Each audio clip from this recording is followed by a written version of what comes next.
All right. Well, good morning, folks. Look, where I come from and how I was raised, when you make a mistake, you apologize, right? You fess up and you apologize.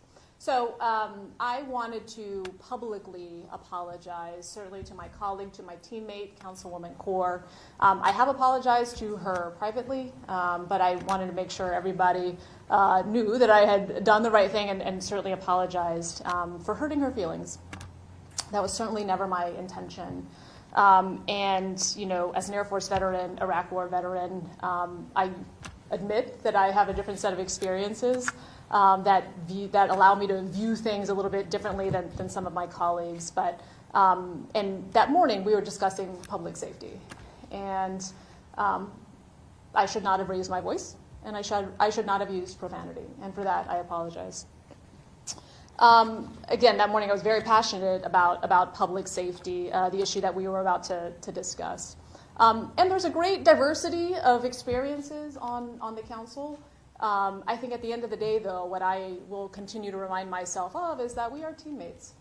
And we've got a lot of good work to do for our city. And I look forward to doing that in collaboration with my colleagues, with my teammates. I also want to apologize to the community.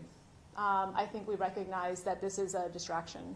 There's a lot of things that are top of mind for our community, whether you're talking about the city's budget gap or whether you're talking about potential increases for SAWS and CPS, and certainly, of course, what's happening with the ICE activities in our community that we certainly deserve a lot more information about.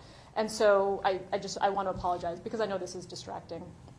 But I am proud of the work that I have done, am doing, will continue to do with my colleagues. Actually, just right now, just across the hall, the Planning Commission, the task force that I established to look at increasing the supply of affordable housing for groups that have traditionally been, frankly, an afterthought, whether you're talking about LGBTQ youth or veterans with, or folks with disabilities or our seniors. I asked the task force to look at how we could increase the supply of those things. What does that mean for our budget? What does that mean for the bond? What does that mean for our advocacy at the state level, at the federal level? So the PCDC is getting a first readout of that. I'm very proud of the work that the staff has done to this point. Proud of the work as well that I've done with Councilman Galvan. Just about a week and a half ago, we were together bringing together stakeholders, community leaders, experts in the field of early childhood education and childcare, expanding those options. So finalizing a list of actionable steps that we can take to improve those supplies, and similarly think about advocacy at the state and federal level. And I am also thankful for the work that he and Councilman McKee Rodriguez got us to a certain point when it came to the Fare Free program, right, that I've asked VIA to, frankly, resuscitate. I know that program had stalled a bit just based on the level of support from my colleagues, but I think that's important as we think about helping people, and especially the most cost burden in our community. So I'm looking forward to working with Councilman Galvan and others on the council that are interested in that. And then, of course, even Councilman White and I have found an area in which we can work together. He, like I, am very concerned about the ways in which the city is viewing and potentially implementing some AI policies, and we want to make sure that we're hearing from the community. So we've agreed to partner on a survey that would help best understand what those concerns and needs are in our community. And of course, I think big picture, when we recognize the moment in time that we're in, frankly, a lot of what we're dealing with is due to an election, right? And there's a lot of things that we can do at the local level to ensure our community is as civically engaged as they need to be to address some of these challenges. So one of the efforts I look forward to working with my colleagues on is the Mayor's Commission on Voting. And this is going to be focused on increasing voter participation and engagement in our community. As you know, our engagement rates are much lower than other parts of the state. And this is something in our 250th year, our 250th birthday, as we approach that later this summer.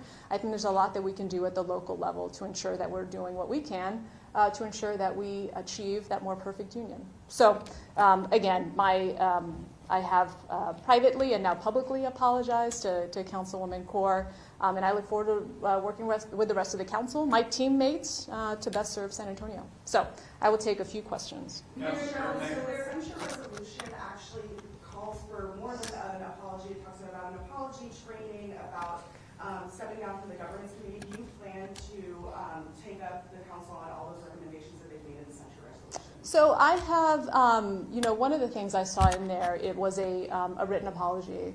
And I have also shared a written apology to Councilwoman Kaur to the extent that, helps us get us to a better spot. I've already done that.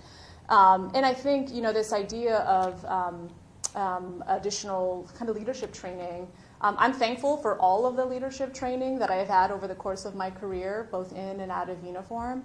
And I think as we on the council come from very different personal and professional experiences, I think that's a worthwhile initiative for the entire council to undertake. I think we should all have a common frame of reference about leadership and accountability. I think we're seeing that we have differences. Our lived experiences cause us to have different views on those kinds of things. But I think that's something that if the council wanted to undertake as a collective, I would be more than happy to do that. And what about Next question. on the governance committee now? I'm not doing that. Okay, why not? Because I think, because there's a difference between, let me back up. Let's never forget the issue that we were talking about at the end of the day was public safety. It was public safety. And so, getting, when I elevated my voice, because I became passionate about public safety, our number one responsibility as elected leaders is to keep people safe.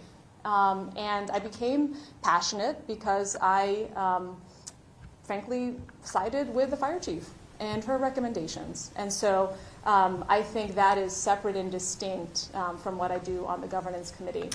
So I will not be doing that. Ma'am, Thank you. the Thank you. Thank you, everyone. Thank you. Thank you.